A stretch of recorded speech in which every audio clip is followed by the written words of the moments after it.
They did take him into surgery, and at this point, we're waiting for him to get out of surgery. No. Right now, a King County Sheriff's deputy is in surgery after he was shot this morning in Seattle's Ballard neighborhood.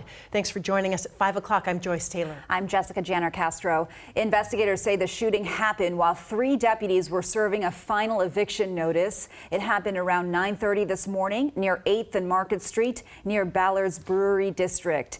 After the shooting, police say the suspect was found dead in their apartment. Before we get to Natalie Swaby live at Harborview this hour, we want to get to King 5's Kristen Goodwillie live near the scene. And Kristen, there's still a lot of questions around this tonight. That's exactly right. And what we know right now is that investigators are on scene trying to piece together exactly what happened. 3 King County deputies came to this apartment complex around 9:30 in the morning to serve an eviction notice. And what we're told from there is that the resident started shooting at them. They're reporting shooting incident. Pop, pop, pop.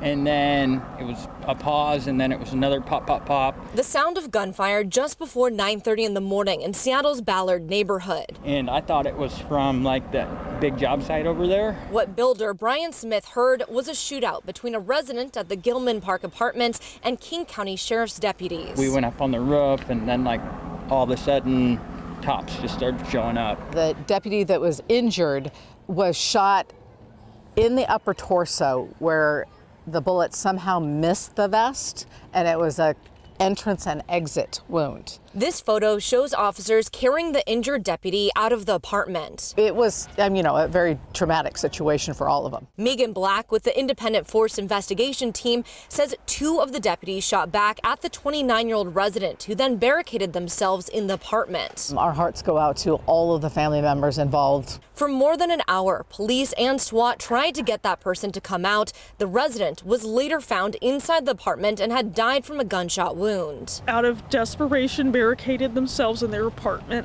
because they owed $13,000 in back rent and had exhausted all legal options. A friend of the resident said she came right away to help with the eviction process.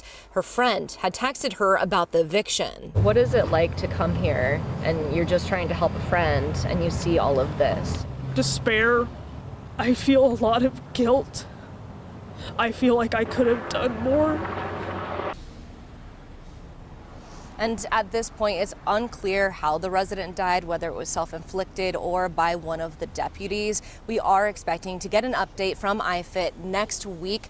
The detective was taken to Harborview Medical Center, and that's where we find King 5's Natalie Swaby with an update. Natalie? Well, the deputy is in critical condition, according to a Harborview spokesperson. Today, outside of this hospital, the community support for him has been visible. Harborview Medical Center became the meeting spot for the King County Sheriff and members of law enforcement, all wanting to learn the latest about a detective shot in the line of duty. I love the camaraderie of the other police officers there to give him support, and I think the community is all behind it.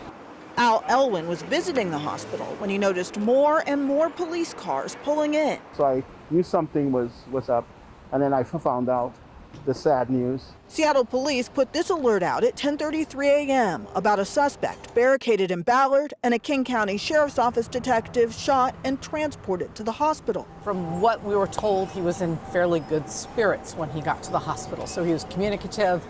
They did take him into surgery, and at this point, we're waiting for him to get out of surgery. It's very concerning.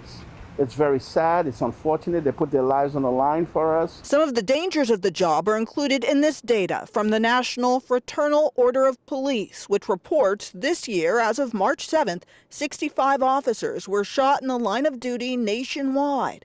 Of that number, 8 were killed by gunfire. That's up 33% compared to 2021, and it's a 63% increase compared to 2020. Behind the statistics are scenes like this, with the deputy's friends huddled together at the hospital. It must be very moving and scary for his family, his loved ones and friends, and all our thoughts and prayers are with him, and I hope he pulls through.